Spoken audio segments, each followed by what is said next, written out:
स्वागत है आपका दोस्तों बिहार न्यूज़ में। मैं हूं फिरदौस गनी और आप देख रहे हैं केडीवी लाइव। दोस्तों आज हो चुका है 3 दिसंबर 2025। तो आज की पूरे बिहार की टॉप न्यूज़ लेकर आए हैं आपके लिए। वीडियो शुरू करने से पहले आपसे एक रिक्वेस्ट है, अगर आप पहली बार इस चैनल पर आए हैं तो चैनल को सब्सक्राइब करके बेल आइकन को प्रेस कर दीजिए और साथ ही साथ वीडियो को लाइक कर दीजिए, अपने दोस्तों के साथ शेयर भी कीजिए। तो चलिए चलते हैं आज की खबरों की ओर। दोस्तों आज बिहार न्यूज़ की शुरुआत सबसे पहले करेंगे कि बिहार में बुलडोजर एक्शन लगातार जारी है। अब इस बुलडोजर एक्शन के खिलाफ सांसद पप्पू यादव खड़े हो गए हैं। दरअसल बात है कि पूरे बिहार में बुलडोजर अभियान चलाया जा रहा है। जहां बुलडोजर एक्शन शुरू हुआ वहां रह रहे लोगों से मिलने पूर्णिया सांसद पप्पू यादव पहुंचे। लोगों की बात सुनकर के पप्पू यादव भड़क गए और केंद्र और बिहार सरकार को खुली चेतावनी देते हुए कहा कि अगर 5 दिसंबर को भी यहां पर बुलडोजर चलाया जाएगा तो उसे घर तोड़ने से पहले मेरी लाश के ऊपर से जाना होगा। पप्पू यादव ने यहां पर लोगों को आर्थिक मदद भी की है। पप्पू यादव ने एक्शन पर सवाल उठाते हुए कहा कि यहां पर लोग बरसों से बसे हुए हैं, लेकिन सरकार इनके घर को तोड़ना चाहती है, लेकिन मैं ऐसा होने नहीं दूंगा। अगर यहां पर बुलडोजर एक्शन होगा तो मेरी लाश से होकर के जाना पड़ेगा। दोस्तों बिहार के रहने वाले हैं आप तो फिर आपको तो पता ही होगा कि बिहार में ठंड की रफ्तार धीरे धीरे बढ़ती जा रही है, लेकिन बिहार में अब हार कपा देने वाली ठंड का अलर्ट जारी किया गया है। जब 5 दिनों में 3 डिग्री तक तापमान गिरेगा। जब बिहार में इस महीने हार कपाने वाली ठंड पड़ने वाली है। जब पटना स्थित मौसम विज्ञान केंद्र ने चेतावनी जारी की है कि पश्चिमी विक्षोभ के सक्रिय होने से बिहार में ठंड का असर तेजी से बढ़ रहा है। इससे आगामी 4 से 5 दिनों में बिहार में न्यूनतम तापमान में 3 डिग्री सेल्सियस तक गिरावट दर्ज की जा सकती है। जब विभाग के अनुसार इस बार दिसंबर महीना पिछले वर्ष की तुलना में अधिक ठंड रहेगा। इस दौरान लोगों को कड़ाके की ठंड और फिर कोल्ड वेव का सामना करना पड़ सकता है। मौसम विभाग के पूर्वानुमान के अनुसार उत्तर बिहार के जिलों में कोहरे की घनत्व बढ़ने की संभावना है। आने वाले 2 दिनों में कुछ इलाकों में सुबह हल्के से मध्यम कोहरे की स्थिति बन सकती है, जिससे दृश्यता कम हो सकती है। विभाग का कहना है कि अगले 4 से 5 दिनों तक अधिकतम तापमान में कोई भी महत्वपूर्ण बदलाव नहीं देखा जाएगा। हालांकि न्यूनतम तापमान अगले 48 घंटों में 2 से 4 डिग्री तक गिर सकता है, जिसके बाद ये सामान्य स्तर पर लौट जाएगा। सुबह और शाम की ठंड में बढ़ोतरी होगी। दोस्तों बिहार के लाल ने 14 साल की उम्र में इतिहास रच डाला है, जहां वैभव सूर्यवंशी ने रिकॉर्ड शतक से भारत का सबसे बड़ा कीर्तिमान स्थापित कर दिया है। जहां भारतीय क्रिकेट में वैभव सूर्यवंशी ऐसा नाम है जो अपने कारनामों के लिए जाना जाता है। अभी 14 साल की उम्र में ही वे रिकॉर्ड तोड़ने में लग गए हैं। जहां आईपीएल में इसी साल उनके बल्ले से शतकीय पारी आई थी। इसके बाद वे भारत के लिए इंग्लैंड और फिर ऑस्ट्रेलिया में यूथ टीम के साथ गए थे। अब सैयद मुश्ताक अली ट्रॉफी में तहलका मचाया है। उन्होंने मंगलवार को महाराष्ट्र के खिलाफ ईडन गार्डन में एक विस्फोटक और फिर रिकॉर्ड ब्रेकिंग शतक जड़ करके ये उपलब्धि हासिल की है। इस पारी के साथ ही उन्होंने इसी प्रतिष्ठित T20 टूर्नामेंट में शतक लगाने वाले सबसे कम उम्र के खिलाड़ी बनने का रिकॉर्ड अपने नाम कर लिया है। जब वैभव सूर्यवंशी ने ये शतक ठीक 14 साल और फिर 250 दिन की उम्र में जड़ा है। इस पारी के साथ ही उन्होंने सैयद मुश्ताक अली ट्रॉफी में शतक बनाने वाले सबसे युवा खिलाड़ी होने का रिकॉर्ड अपने नाम कर लिया है। ये रिकॉर्ड उनकी असाधारण प्रतिभा को दर्शाता है, जबकि अधिकांश खिलाड़ी इस उम्र में सीनियर क्रिकेट में प्रवेश भी नहीं कर पाते हैं। जब बिहार के लिए खेलते हुए सूर्यवंशी ने 61 गेंदों में 108 रनों की पारी खेली है। महाराष्ट्र के खिलाफ खेलते हुए वैभव ने अपनी टीम बिहार के लिए ओपनिंग की और फिर अंत तक नाबाद रहे। दोस्तों मरीजों को फ्री दवा देने में बिहार पूरे देश में नंबर 1 पर चला गया है। जी हाँ, स्वास्थ्य मंत्रालय ने रैंकिंग जारी की है। दरअसल मरीजों को मुफ्त दवा देने में बिहार अव्वल है। पिछले 1 साल से इस मामले में बिहार देश भर में सबसे पहले पायदान पर बना हुआ है। स्वास्थ्य विभाग ने इसकी जानकारी दी है। स्वास्थ्य एवं परिवार कल्याण मंत्रालय ने ये रिपोर्ट जारी की है। जब पिछले साल अक्टूबर में बिहार ने 79 अंकों के साथ राजस्थान को पीछे छोड़ते हुए पहला स्थान हासिल किया था। इसके बाद राज्य इस स्थान पर लगातार अपना कब्जा बरकरार रखे हुए। इस साल फिर से अक्टूबर में रोगियों को दवा उपलब्ध कराने में बिहार ने 81.35 अंकों के साथ पहला स्थान हासिल किया है। 77.77 अंकों के साथ राजस्थान दूसरे तो फिर 71.80 अंकों के साथ पंजाब तीसरे स्थान पर है। विभाग के अनुसार दवा और फिर अन्य चिकित्सीय सामग्रियों की आपूर्ति को मजबूत बनाने के लिए राज्य में यानी कि बिहार में जीपीएस से लैस 165 औषधि वाहन चलाए जा रहे हैं। योजना का उद्देश्य राज्य के यानी कि बिहार के नागरिकों को मुफ्त दवा उपलब्ध कराना है, ताकि कोई भी रोगी दवा की कमी के कारण इलाज से वंचित न रहे। दोस्तों बिहार में शिक्षकों की ट्रांसफर पोस्टिंग का मुद्दा एक बार फिर से चर्चा में है। इस बीच शिक्षा मंत्री सुनील कुमार ने कहा कि विभाग की तरफ से बनाई गई तबादले की गाइडलाइन पूरी तरह से पारदर्शी है और इसमें ज़्यादातर शिक्षकों का पूरा ध्यान रखा गया है। उन्होंने बताया है कि तबादले स्कूल की ज़रूरत के हिसाब से किए गए हैं और फिर प्रक्रिया में किसी प्रकार की गड़बड़ी नहीं हुई है। जैसे शिक्षा मंत्री ने बताया है कि दूर दराज के स्कूलों में शिक्षकों की नियुक्ति अनिवार्य है, इसलिए वहाँ भी शिक्षक तैनात किए गए हैं। साथ ही साथ ये भी ध्यान रखा गया है कि स्टूडेंट टीचर अनुपात प्रभावित न हो। सुनील कुमार ने कहा है कि मुख्यमंत्री के निर्देश है कि सरकारी स्कूलों में छात्रों की सभी ज़रूरतें पूरी की जाए और समय पर परीक्षाएं कराई जाए। दोस्तों, बीजेपी विधायक प्रेम कुमार बिहार विधानसभा के अध्यक्ष बनाए गए हैं। तो क्या आप जानते हैं कि इनकी पढ़ाई लिखाई क्या है? दरअसल बात यह है कि 9 बार चुनाव जीत चुके डॉक्टर प्रेम कुमार ने चयन के बाद कहा है कि एनडीए नेतृत्व और फिर जनता ने उन पर जो भरोसा जताया है वो उसके लिए आभारी है और सदन की गरिमा बनाए रखने के लिए पूरी निष्ठा से काम करेंगे। उनकी पढ़ाई लिखाई के बारे में बात करें तो फिर वे राजनीति में जितने अनुभवी हैं, शिक्षा के क्षेत्र में भी उतने ही मजबूत हैं। उन्होंने 1999 में मगध विश्वविद्यालय से PhD की उपाधि प्राप्त की है, जो उनकी गहरी समझ और फिर गंभीर अध्ययन का प्रमाण है।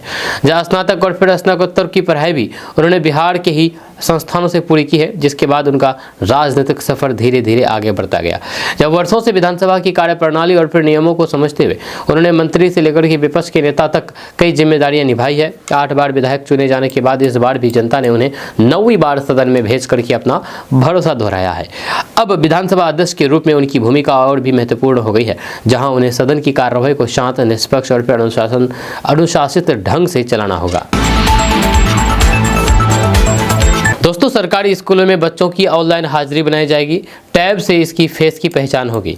दरअसल बात है कि अररिया के सरकारी विद्यालयों में अब बच्चों और फिर शिक्षकों की हाजिरी ऑनलाइन दर्ज होगी। शिक्षा विभाग ने विद्यालयों में डिजिटल उपस्थिति व्यवस्था लागू करने की शुरुआत कर दी है।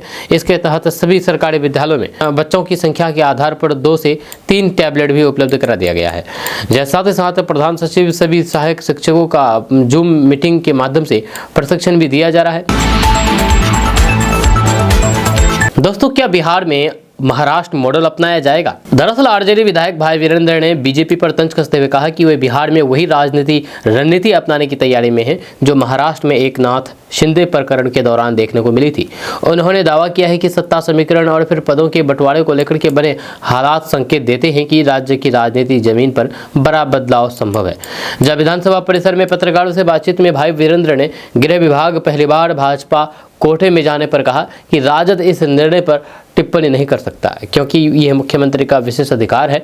हालांकि उन्होंने टिप्पणी की कि मौजूदा परिस्थितियां भाजपा की बड़ी राजनीतिक चाल की ओर इशारा करती है। आरजेडी विधायक राहुल शर्मा ने कहा कि यदि राजद ने विधानसभा अध्यक्ष पद के लिए उम्मीदवार नहीं उतारा तो फिर इसे एक प्रकरण के समर्थन के रूप में देखा जा सकता है।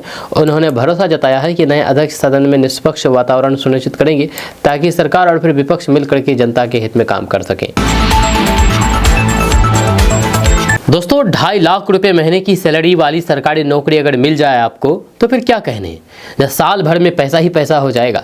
अब आपका अगला सवाल होगा कि मिल तो जाए लेकिन वैकेंसी भी तो निकलनी चाहिए। तो ये भर्ती निकल चुकी है, वो भी बिहार में, जहाँ हाल ही में Bihar state pollution control board यानी कि PSPCB ने programme manager, air quality expert, technical consultant और GIS एनालिस्ट के पदों पर भर्ती विज्ञापन जारी किया है। इन पदों पर एक महीने की सैलरी 1 लाख से 2.5 लाख रुपए तक मिलेगी। जब बिहार पॉल्यूशन कंट्रोल बोर्ड ने इस नई भर्ती के लिए 1 दिसंबर से आवेदन शुरू कर दिए हैं, जो कि इस पूरे महीने चलेंगे। आखिरी तारीख 31 दिसंबर 2025 है। इस दौरान उम्मीदवार कभी भी बोर्ड की आधिकारिक वेबसाइट bspcb.bihar.gov.in पर फॉर्म भर सकते हैं। इसमें योग्यता के बारे में अगर बात किया जाए तो शैक्षणिक योग्यता किसी मान्यता प्राप्त विश्वविद्यालय से BE, BTech, ME, MSc या फिर PhD की डिग्री एनवायरमेंटल इंजीनियर में पूरी की हो। वहाँ पर साथ में पोस्ट पाइज 5 से 8 साल का अनुभव संबंधित क्षेत्र में होना भी जरूरी है। दोस्तों, क्या मुकेश सहनी की वजह से ही बिहार में महागठबंधन को हार का सामना करना पड़ा? यानी कि मुकेश सहनी की वजह से ही बिहार में महागठबंधन हारी है। दरअसल ये बात मैंने कह रहा हूँ, ये बात IIP के अध्यक्ष एवं विधायक IP गुप्ता ने कहा है। उन्होंने कहा कि विकासशील इंसान पार्टी यानी कि VIP के संस्थापक मुकेश सहनी को उप मुख्यमंत्री के तौर पर घोषित करने का निर्णय गलत था। जब इससे महागठबंधन को नुकसान हुआ है, जब लोगों के बीच गलत संदेश गया है। जब वो यहाँ पर पत्रकारों से बातचीत कर रहे थे, ये पहला मौका है जब महागठबंधन के किसी घटक राजनीतिक दल ने मुकेश सहनी को उप मुख्यमंत्री घोषित करने के निर्णय की सार्वजनिक आलोचना की है। उन्होंने कहा है कि मैं उस निर्णय प्रक्रिया का हिस्सा नहीं था। अगर मैं वहां पर रहता तो फिर जरूर विरोध करता, क्योंकि इस निर्णय से मुसलमानों के बीच अच्छा संदेश नहीं गया है। साथ ही साथ उन्होंने ये भी कहा कि किसी मुसलमान का नाम यदि इस पद के लिए प्रस्तावित किया जाता तो फिर चुनाव में लाभ मिल सकता था। उन्होंने स्वीकार किया है कि विधायक बनने के बाद एनडीए के कई नेताओं ने उन्हें फोन पर बधाई दी है, एनडीए में शामिल होने के लिए आमंत्रित भी किया, लेकिन वह इस समय जहां है वहीं बने रहेंगे। हमारे सामने संघर्ष का लंबा रास्ता है। हाँ, हम आरजेडी अध्यक्ष लालू प्रसाद यादव की तरह मुख्यमंत्री नीतीश कुमार का भी दिल से सम्मान करते हैं। दोस्तों, एआईएमआईएम के बिहार प्रदेश अध्यक्ष और विधायक अख्तरुल ईमान ने सदन में बहुत बड़ी बात कह दी है। उन्होंने बिहार विधानसभा अध्यक्ष प्रेम कुमार से निष्पक्षता छोड़ने की अपील कर दी है। जहां असदुद्दीन ओवैसी की पार्टी के विधायक अख्तरुल ईमान ने कहा कि पक्षधर बनिए, निष्पक्षता ठीक नहीं है, इसी कारण तो समाज की ये दुर्गति हो रही है। इसलिए अध्यक्ष जी आप पक्षधर बनिए, सत्य के पक्षधर। ये शब्द थे असदुद्दीन ओवैसी की पार्टी एआईएमआईएम के प्रदेश अध्यक्ष और विधायक अख्तरुल ईमान के, जब वे नए अध्यक्ष डॉक्टर प्रेम कुमार के स्वागत में मंगलवार को बिहार विधानसभा में बोल रहे थे। उन्होंने अध्यक्ष को मुबारकबाद दी। इसके साथ ही 10वीं बार सीएम बने नीतीश कुमार को भी बधाई दी है। जहां अमोर से विधायक चुने गए अख्तरुल ईमान ने अध्यक्ष को कहा कि आपका नाम प्रेम है, चेहरे पर मुस्कान और शांति हम लोगों ने देखी है। 9वीं बार आपका चुना जाना इस बात का संकेत देता है कि जनता के दरमियान आपने कितनी जगह बनाई है।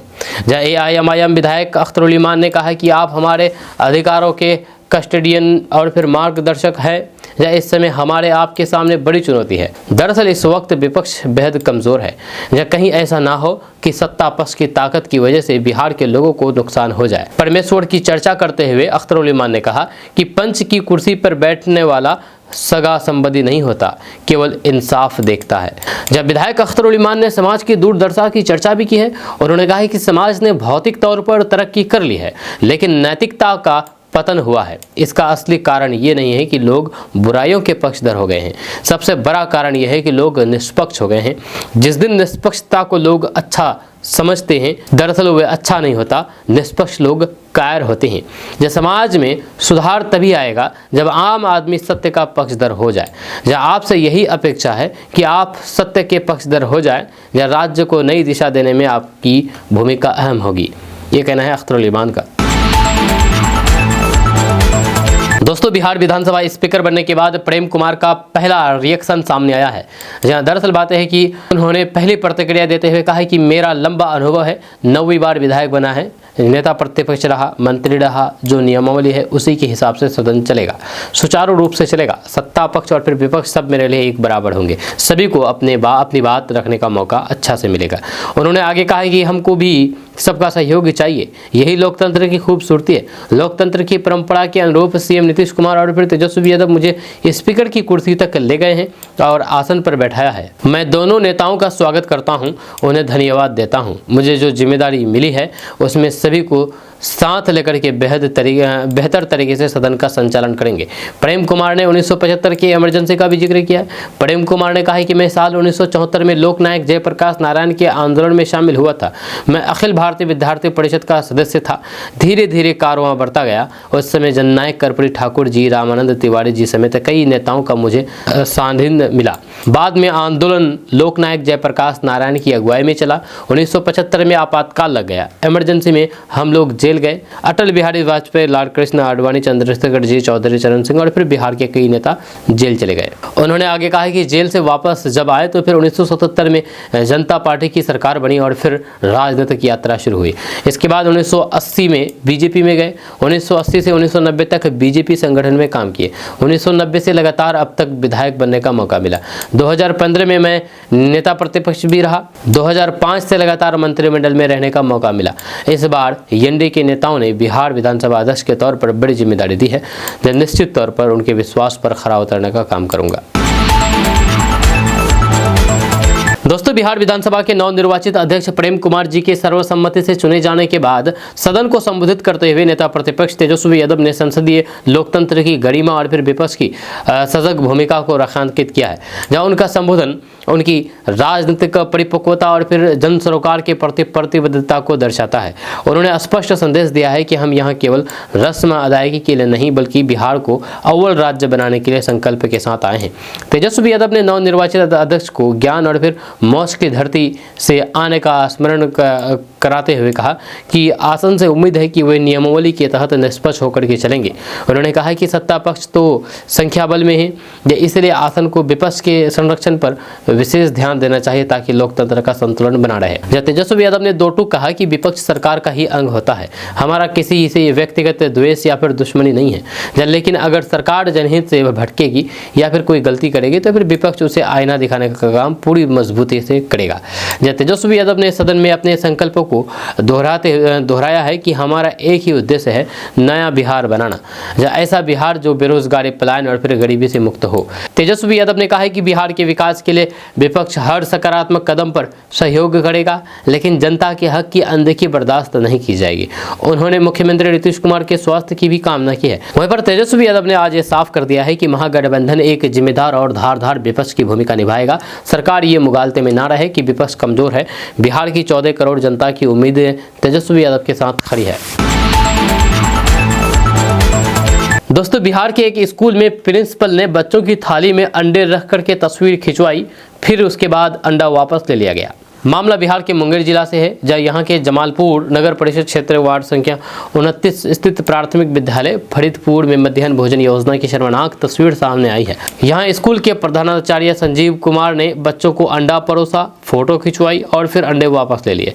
ये घटना सोशल मीडिया पर वायरल होने के बाद जिला शिक्षा विभाग ने तुरंत संज्ञान लिया है। जिला शिक्षा पदाधिकारी कुणाल गौरव ने जिला कार्यक्रम पदाधिकारी से तत्काल जाँच कराई है। जाँच में प्रधानाचार्य को पूरी तरीके से दोषी पाया गया है, जिसके बाद डीओ ने इसे अपमानित और फिर निंदनीय करार देते हुए संजीव कुमार को तत्काल प्रभाव से निलंबित कर दिया है।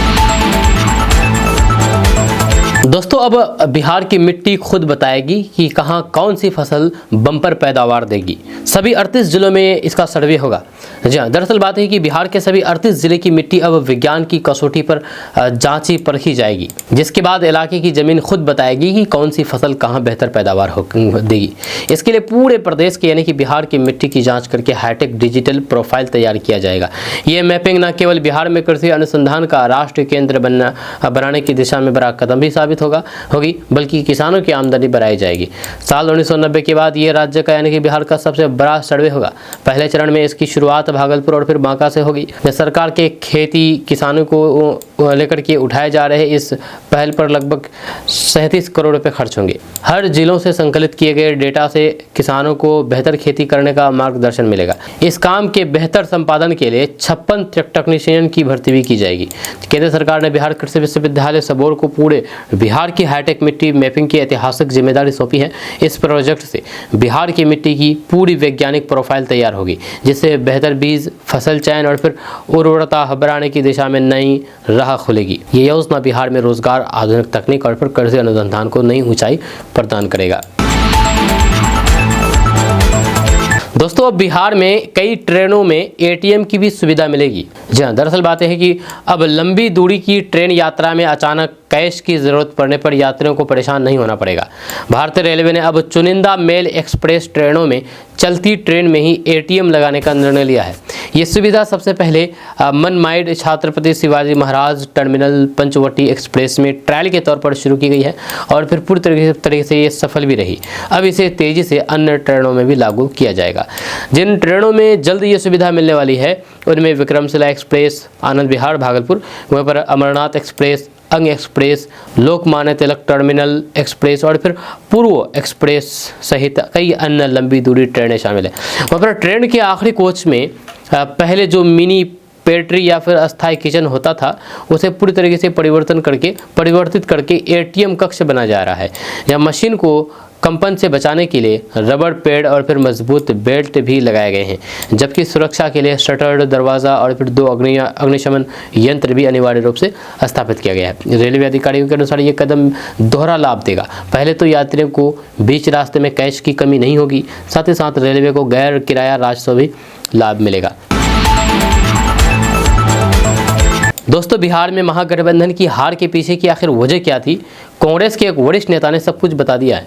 जहां कांग्रेस के वरिष्ठ नेता शकील अहमद खान ने दावा किया है कि बिहार सरकार द्वारा एक योजना के तहत 10 लाख महिलाओं को 10-10 हज़ार रुपये देने का निर्णय हाल में हुए विधानसभा चुनाव में महागठबंधन की हार का मुख्य कारण रहा है। उन्होंने इस धन अंतरण को घूस करार देते हुए सवाल उठाया है कि आचार संहिता लागू होने के बाद कथित रूप से रकम बांटे जाने के बावजूद निर्वाचन आयोग ने कोई भी कार्रवाई क्यों नहीं की। निर्वाचन आयोग को जवाब देना चाहिए कि वह बीजेपी की नेतृत्व वाले एनडीए ने राज्य में सत्ता बरकरार रखी और फिर कुल 243 सीटों में से 202 सीट पर जीत दर्ज करके की, जबकि महागठबंधन केवल 41 सीट जीत पाया, जिनमें कांग्रेस की 6 सीट शामिल है। शकील अहमद खान ने कहा कि निर्वाचन आयोग को जवाब देना चाहिए कि वह एनडीए सरकार द्वारा महिलाओं को चुनाव से पहले 10-10 हज़ार रुपये दिए जाने पर चुप क्यों रहा। यही रिश्वत हमारी हार का सबसे बड़ा कारण रही। अगर आप पेड़ लगाने के शौकीन हैं तो आपके लिए बहुत अच्छी खबर है, क्योंकि कृषि वानिकी योजना के तहत किसानों को 10 रुपये में पौधा मिलेगा और 3 साल बाद 6 गुना इसका फायदा होगा। दरअसल बात यह है कि इसके लिए किसान अपने नज़दीकी वन विभाग की नर्सरी से आसानी से पौधे ले सकते हैं। ये योजना उत्तर बिहार के सभी जिलों के लिए मान्य है। यह कृषि वानिकी योजना किसानों के लिए एक बेहतरीन अवसर है। इस योजना के तहत किसान सिर्फ 10 रुपये की सुरक्षित राशि जमा करके पोलर के पौधे ले सकते हैं। खास बात यह है कि अगर 3 साल बाद आपके लगाए गए 50% या फिर उससे ज़्यादा पौधे सुरक्षित पाए जाते हैं तो फिर सरकार आपको प्रति पौधा 60 रुपये की प्रोत्साहन राशि देगी। यह योजना किसानों को पेड़ लगाने के लिए प्रेरित करने के लिए चलाई जा रही है और फिर किसानों के लिए अतिरिक्त आय का अच्छा साधन भी बन सकती है। सरकार की ओर से ये पौधा वन विभाग की नर्सरी से उपलब्ध कराए जाएंगे। यहाँ से किसान विभिन्न प्रकार के पौधे ले सकते हैं।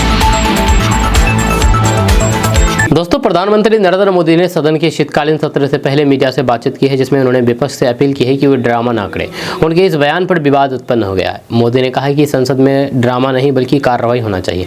इस पर कई विपक्षी नेताओं ने अपनी नाराजगी जताई है। कांग्रेस महासचिव प्रियंका गांधी वाड्रा ने कहा कि विपक्ष द्वारा महत्वपूर्ण मुद्दों को उठाना ड्रामा नहीं है।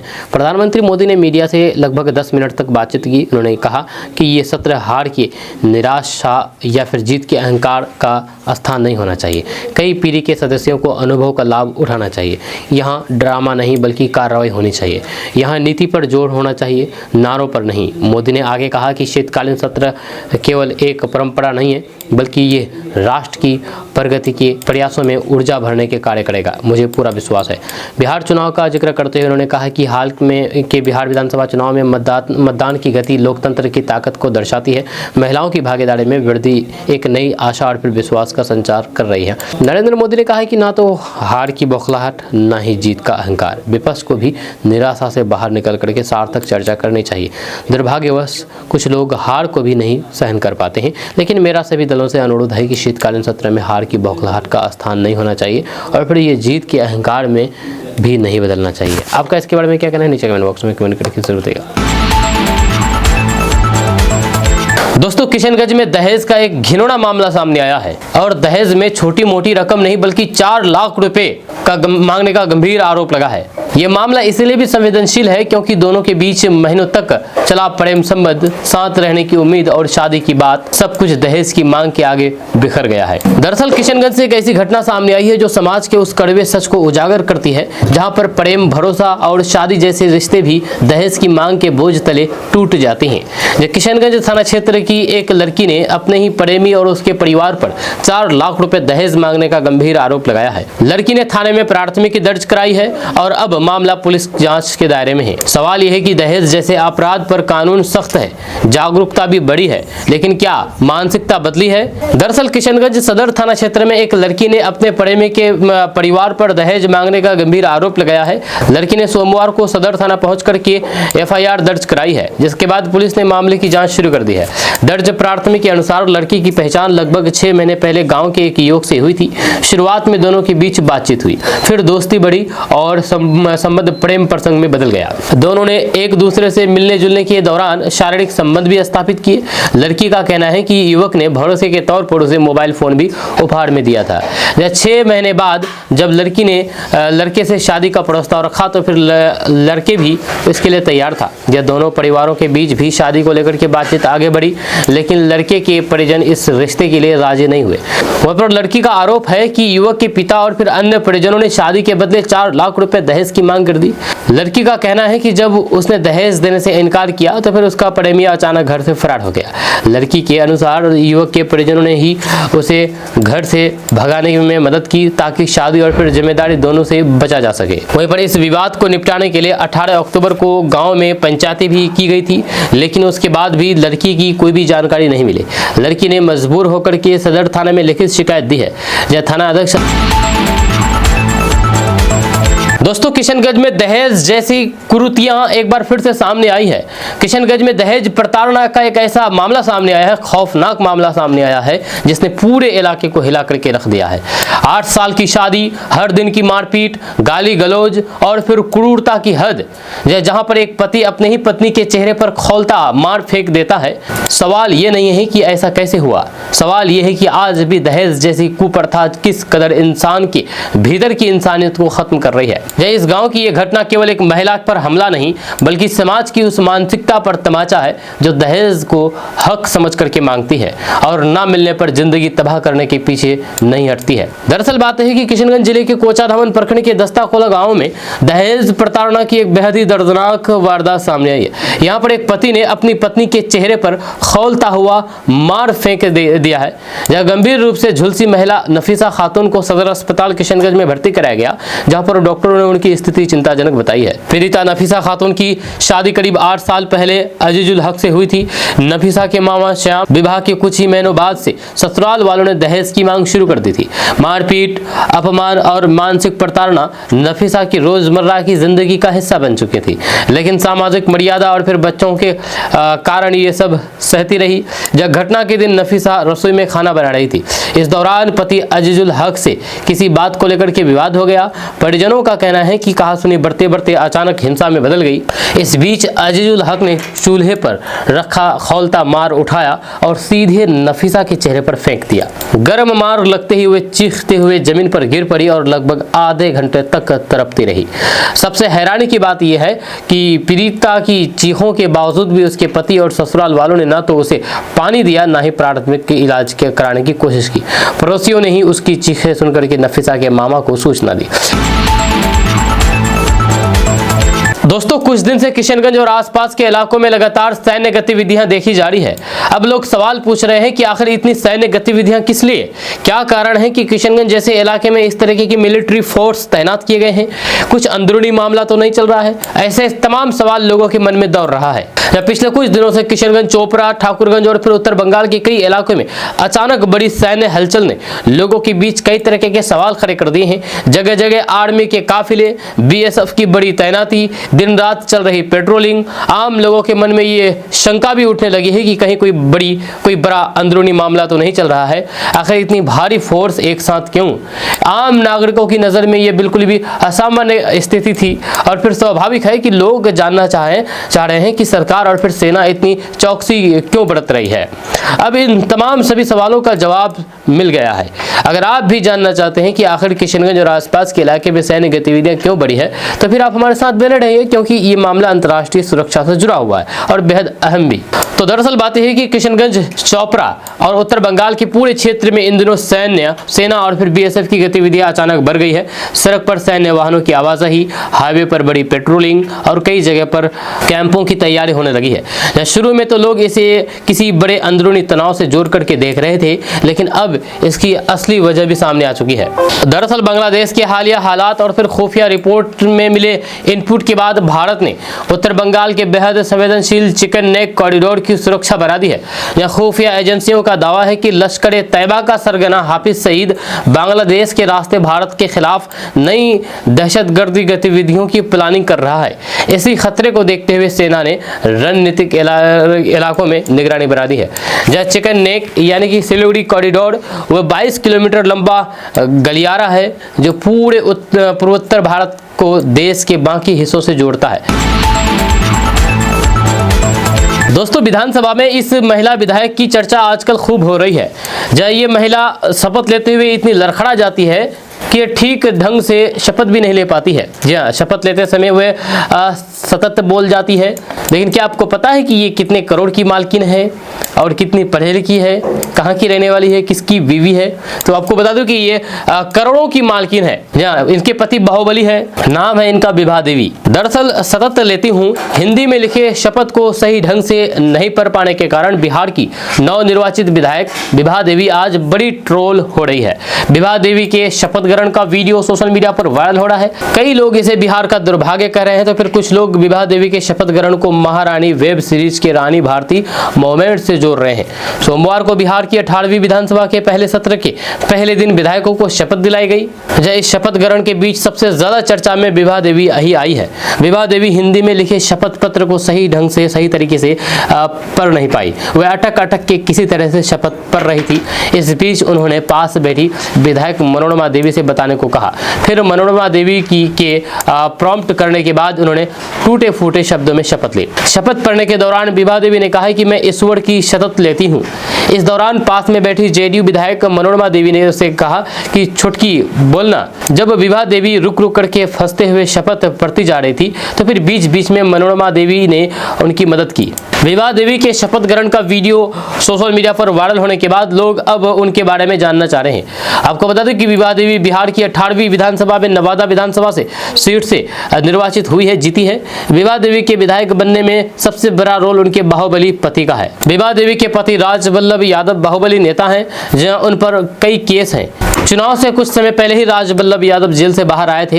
राजबल्लभ यादव पहले राजद में हुआ करते थे, लेकिन इस बार चुनाव से पहले वे जेडीयू में शामिल हो गए। फिर उन्होंने अपनी पत्नी विभा को चुनाव लड़ाया और वे जीती भी।